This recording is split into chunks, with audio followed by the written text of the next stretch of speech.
ಹೋಮಿಗೆ ಸ್ವಾಗತ. ಇವತ್ತು ಬದನೆ ಗೊಜ್ಜು ಮಾಡುವ. ಅದಕ್ಕೆ 3-4 ಬದನೆಯನ್ನು ಹೆಚ್ಚಿಟ್ಕೊಂಡಿದ್ದೇನೆ. ಇದು ಮನೆಯಲ್ಲೇ ಆದಂಥ ಬದನೆ. ಮತ್ತು ಸ್ವಲ್ಪ ಹುಣಸೆ ಹುಳಿ ಇಷ್ಟು ಗಾತ್ರದಲ್ಲಿ ಅದನ್ನು ನೆನೆಸಿಟ್ಕೊಂಡಿದ್ದೇನೆ ನೀರು ಹಾಕಿ. ಮತ್ತು 3 ನೀರುಳ್ಳಿ ಅದನ್ನು ಹೆಚ್ಚಿಟ್ಕೊಂಡಿದ್ದೇನೆ.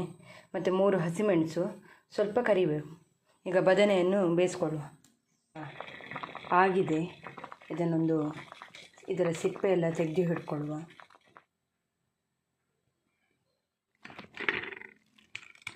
ಇದು ಬಿಸಿ ಇದ್ದ ಕಾರಣ ಇದರಲ್ಲಿ ಮಾಡಿದರೆ ಒಳ್ಳೆ ಆಗ್ತದೆ.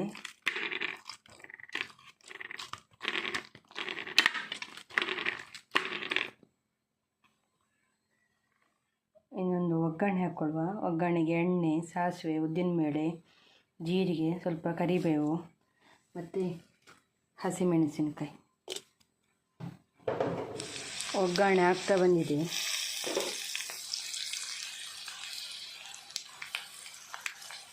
ಇದಕ್ಕೆ ನೀರುಳ್ಳಿ ಹಾಕುವ.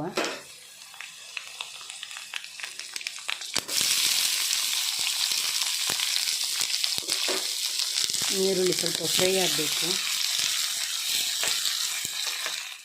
ನೀರುಳ್ಳಿ ಫ್ರೈ ಆಗ್ತಾ ಉಂಟು. ನೀರುಳ್ಳಿ ಆಪ್ಷನ್, ಬೇಕಾದರೆ ಹಾಕ್ಕೊಳ್ಬೋದು, ಇಲ್ಲ ಸ್ಕಿಪ್ ಮಾಡ್ಬೋದು.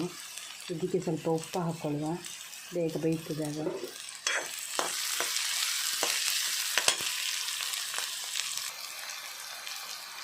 ಈಗ ಆಗ್ತಾ ಬಂದಿದೆ. ಸ್ವಲ್ಪ ಅರಸಿನ ಹಾಕುವ. ಇದಕ್ಕೆ ಸ್ವಲ್ಪ ಸಾರಿನ ಪುಡಿ ಹಾಕ್ಕೊಳ್ಳುವ. ಸಾರಿನ ಪುಡಿ ಬೇಕಾದರೆ ಹಾಕ್ಕೊಳ್ಬೋದು, ಇಲ್ಲ ಸ್ಕಿಪ್ ಮಾಡ್ಬೋದು. ನಾನು ಒಂದು ಪುಡಿ ಮಾಡಿ ಯಾವಾಗಲೂ ಹಿಡ್ಕೊಂಡಿರ್ತೇನೆ, ಹಾಗೆ ಒಳ್ಳೆ ಫ್ಲೇವರ್ ಬರ್ತದೆ, ಹಾಗೆ ಹಾಕ್ಕೊಳ್ತೇನೆ. ಸ್ವಲ್ಪ ಹುಳಿ ಹಾಕ್ಕೊಳ್ಳೋದು.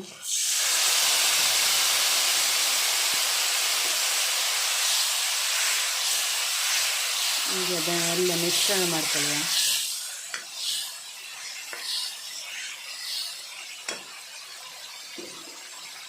ಇದು ನಿಧಾನ ಬೆಂಕಿಯಲ್ಲಿ ಆಗ್ತಾಯಿದ್ರೆ ಒಳ್ಳೆ ರುಚಿ ಬರ್ತದೆ.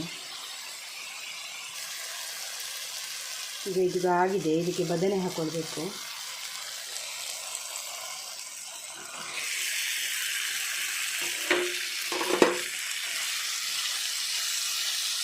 ಸ್ವಲ್ಪ ಹೀಗೆ ಕೈ ಆಡಿಸ್ಬೇಕು.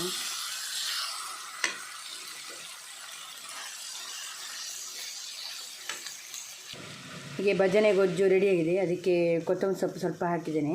ಅದು ಬೇಕಾದರೆ ಹಾಕ್ಕೊಳ್ಬೋದು, ಅದಾದರೆ ಬೇಡ, ಅದು ಸ್ಕಿಪ್ ಮಾಡ್ಬೋದು. ಈಗ ರುಚಿಯಾದ ಬದನೆ ಗೊಜ್ಜು ರೆಡಿಯಾಗಿದೆ. ಇದು ಅನ್ನದ ಜೊತೆ, ಚಪಾತಿ ಜೊತೆ ಒಳ್ಳೆಯದಾಗ್ತದೆ ತಿನ್ನಲಿಕ್ಕೆ. ನಿಮಗೆ ನಮ್ಮ ಚಾನಲ್ ಇಷ್ಟ ಆಗಿದರೆ ಲೈಕ್ ಮಾಡಿ, ಶೇರ್ ಮಾಡಿ, ಕಮೆಂಟ್ ಮಾಡಿ, ಸಬ್ಸ್ಕ್ರೈಬ್ ಮಾಡಿಕೊಳ್ಳಿ.